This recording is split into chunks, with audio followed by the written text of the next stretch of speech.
Hi everyone, it's Caden James here, and I'm so excited that you're watching this video because this video is all about providing value to whoever's out there watching this. Today I was asked an amazing question while I was on a men's group call. I do these calls weekly and it's really great where it's a bunch of men that get together on these calls. We talk about all different things, we get into these breakout rooms, and it's just a really great community that I'm really happy to be a part of. Anyway, so today I got asked, what are 3 things as a coach I would offer to everybody watching? What are like the 3 most important things that we could all be doing to make our lives better? So when I was asked this question, I was kind of put on the spot, but the 3 things that came out I think are very relevant to everybody watching. So I wanted to make a video to kind of share that with you. So the first thing is to spend some time, some quiet, peaceful time with yourself every single day. Now this has been a game changer for me. I'm really big into meditation, but I also love exercise. And sometimes I'll exercise without anything on, no distractions. I'll just have a notebook where I can write down any thoughts that come to mind that really stick out, that might be a good thing to follow up on.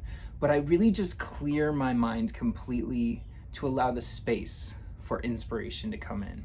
You know, sometimes our minds are just like crowded places. They just have so many ideas and we're thinking about the things we should be doing. And you know, if you know me, you know I don't love shoulds. I think shoulds are not so great for us because if we feel like we are forcing ourselves to do something or we should be doing something, it kind of doesn't really feel inspiring. So I think it's better to go with more of an inspirational way of moving through life and kind of letting that divine guidance come in, that gut, feeling, those impulses to really act on those. So that's the first thing. So just find a way to carve out a little time in your day, each day, to just take some breaths. It could be breath work like Wim Hof, or it could be meditation or a guided meditation. Or even just cooking a meal. You could cook a meal just in a really quiet Zen kind of space and just allow your mind to just be free of clutter. So, and then the second thing I think that is really great for everyone is to fill your mind, after you've cleared it out, fill it with something intentional. So that could be affirmations, or it could be reading a great book, listening to an amazing podcast. We want to put goodness into our lives every single day because what we focus on in life is what expands. And if we're focusing on, the good, if we're growing the good in our lives, we're going to feel a lot better.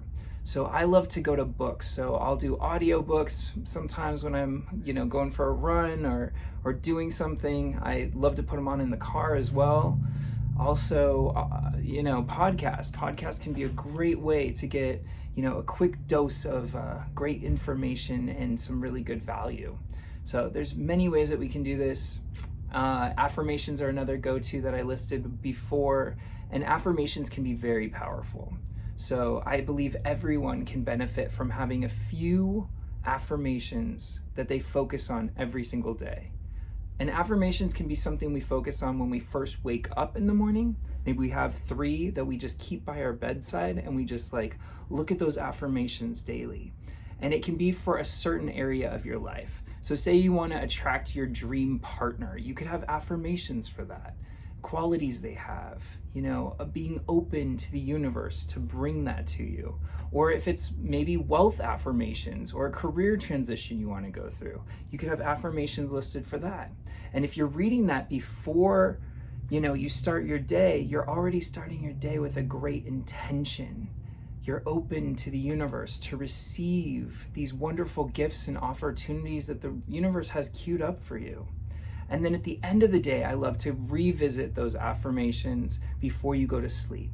Because when we focus on something positive before we go to sleep, we take that into bed with us. And if you get a good night's sleep and you have these wonderful affirmations in your head, you're not thinking about news or politics or, the troubles in the world, but you're thinking about what you want to visualize, what you want to see manifest in your life, then it's going to be a very powerful way that we get to take that into sleep. And then the next morning we may feel even more refreshed from our sleep. So that's the second thing. And the final thing, and I'm going deep into these concepts. I didn't go this deep into each one when I was on that men's call because I mean, it would have been a long video. We're already at 5 minutes here. But the last thing I want to share with you is to really be aware of your mind, the thoughts you have throughout the day.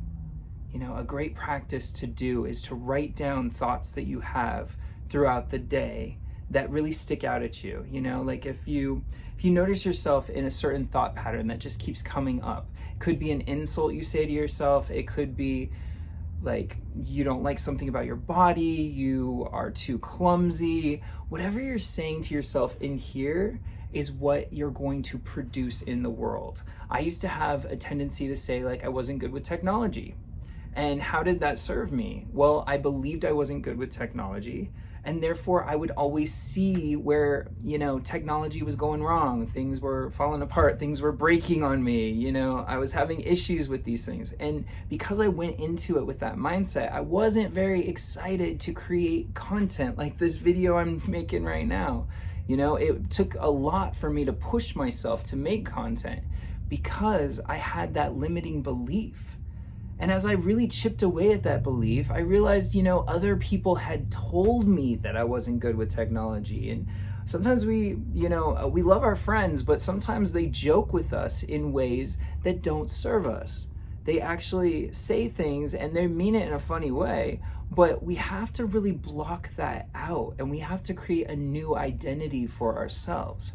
And when we shift that identity from thinking there's something wrong with us or we're not good at something, we really take control of our lives and we get to expand and become better. So instead of saying that you're terrible at something, you can say, I'm improving at this, or I'm going to get better and better at this. See how that takes the tension off it? It's not so absolute. It's now something you can work with. And I'm not encouraging you in any way to lie to yourself. I don't think it's, good to have this toxic positivity where you just say, that you're amazing at things that you're really not skilled at. We want to work on those areas where we don't have those skills or we don't have those tools. And sometimes that's working with a coach. Sometimes that's reading a great book, listening to a mentor. There's so many ways we can get that information, but we don't want to lie to ourselves. We don't want to say we're great at things that we're really not. We want to say we're improving at them. And that opens up the possibility to become better and better and better until we are an expert, until we are really good at that thing. And then it's not even something that comes into our mind. We would never think that we're not good at it because it's not a part of our identity anymore. So be very careful about what you say to yourself, what you think about yourself. And a great way to uncover those limiting beliefs is to ask those questions. What I feel about blank. And it could be what I feel about my body, what I feel about my mind, what I feel about my memory, what I feel about my physical abilities, what I believe about my talents. Do I even believe I have talents?